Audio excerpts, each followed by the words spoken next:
Hey everyone, welcome back to my channel. And if you're new, welcome. My name is Adelina and I make videos about living in my tiny house on wheels and living a more intentional life. As you know, if you are a long-time regular subscriber, I am looking for a new parking space for the tiny house this year, and hopefully in the spring, early summer, as soon as it's warm enough and dry enough to take the tiny house over the mountains to British Columbia.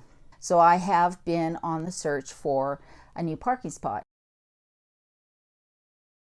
I keep getting asked the same questions, and I thought it might be useful to share what those questions are with you so that you can have them in your mind if you are looking for a parking spot for your tiny house, particularly if you're renting, but even if you are planning on buying a piece of land or a property. So let's get started with that. So I am looking to rent my tiny house parking spot. Right now, I'm not ready to buy a property.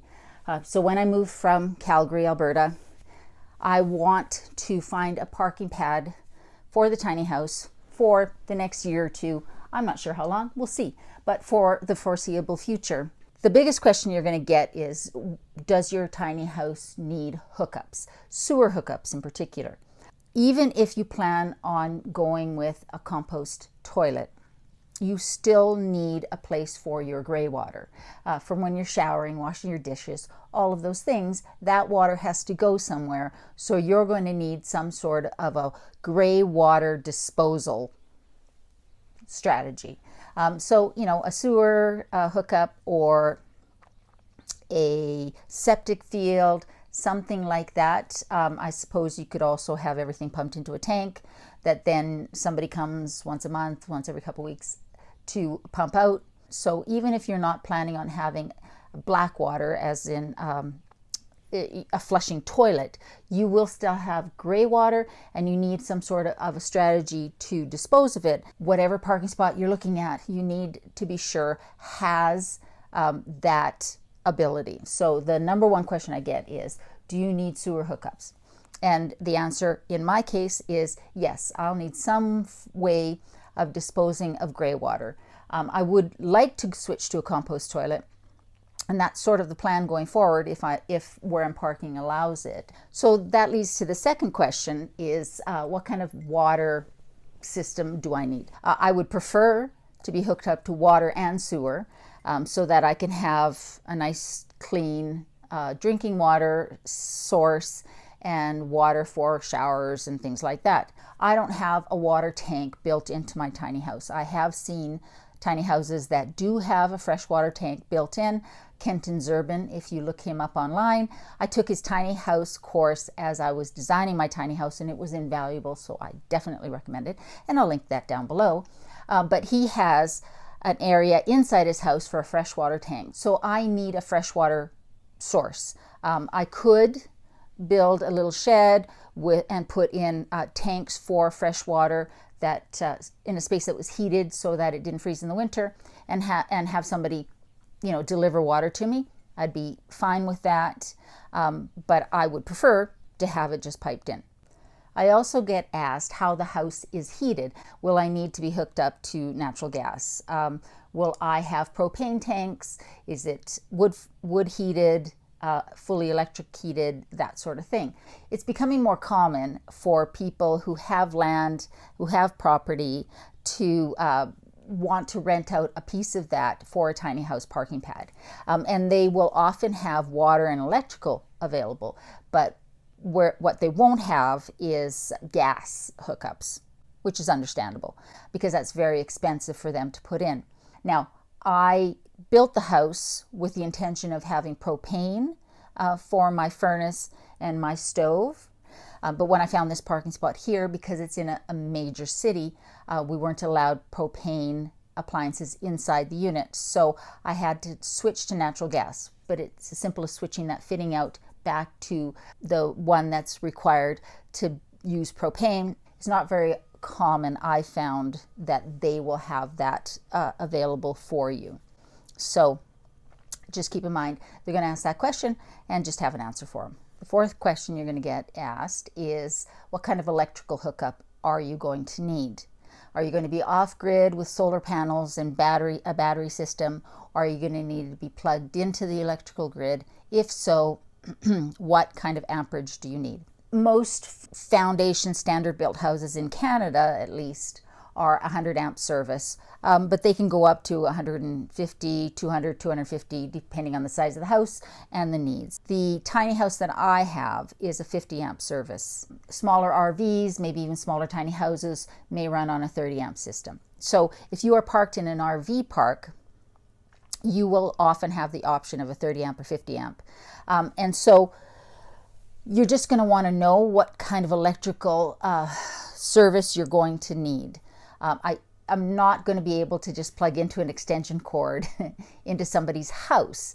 That's not going to work for my house. I need a 50 amp service for my house.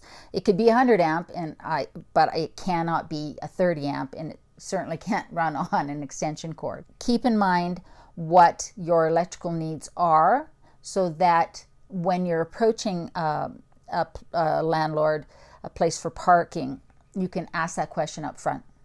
What kind of electrical hookups are there? What is the amperage? And let them know what your needs are, so that early on you can determine whether that spot is even a viable option for you. I work from home, and I need a reliable, strong internet signal. So one of the first questions I ask when I am looking for a parking spot is, what is the internet situation there? It's not that I just need my internet for scrolling on TikTok or YouTube. I actually need it for work. I need to be able to do Zoom calls. I need to have a reliable internet signal so that I can function at work. I've seen a lot of, especially in year-round RV parks, that say that internet is provided, but when you dig in, it's not a really strong signal. It can be fairly spotty, and so you just need to decide what you can do about that. If you love the parking spot and you want to make it work, maybe you go to a satellite or something like that. I'm not an expert. I'm not sure what the options are, but some sort of an internet booster or a different way of getting a very strong, dedicated internet signal. Now, if I found a perfect spot, like I say, I would do the research to see what I could do to amplify that signal, and what providers there were around there, that sort of a thing. But it's a question you need to ask, and it's a question that you'll be asked as well. Now, I have been asked, if those hookups are not available, would I be willing to contribute to getting those utility hookups put in? And that is a tricky question, because that's money that you're going to be putting into somebody else's property that you're not going to recoup. But if it is a long-term parking spot and it's your ideal parking spot, it may be worthwhile, especially if it's, say, a family member or close friend's property, and you're paying very low rent, and so therefore you're willing to invest to have these utilities put in. But it is a question that I have been asked. I had never even thought about it, but it's something that you should probably put some thought into. It would depend, like so many things in life, it'll depend on how much it costs, how long you plan to stay there, who owns the property, that sort of a thing, because you don't want to invest a bunch of money into having these hookups put in, only to have your agreement with that landlord fall through for whatever reason, and then you have to leave and you've lost that investment. If I look at it, there are some things that I have to have in my parking spot.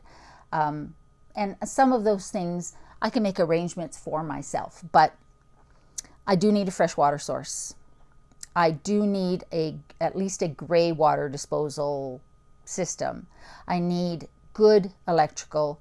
I need good internet signal. And I need to be in a place where if I need to have my own water brought in and propane delivered, that those services are available locally. I wouldn't mind having solar panels and providing some of my own electricity.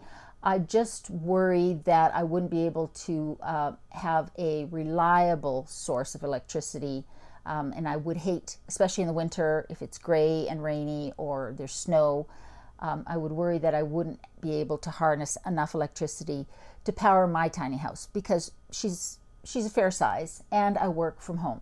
I know what I need in my tiny house. I need those things. I need fresh water, I need at least gray water disposal, and I need a strong electrical and strong internet service. That might limit some of the parking spots that I'm able to choose from, but ultimately there's no point in taking a parking spot that doesn't work for me. Some of these questions you'll get asked, and some of the questions you'll want to ask, so that you're both on the same page. There are no surprises when you're halfway through the move, or when you get there and the hookups aren't appropriate for your house.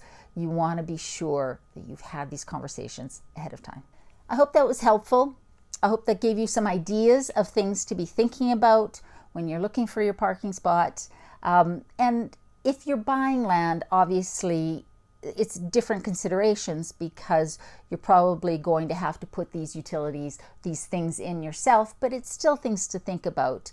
If you work from home, you may not want to buy a piece of land where you can't get a decent internet signal, or it's going to cost you a fortune to get power lines brought in.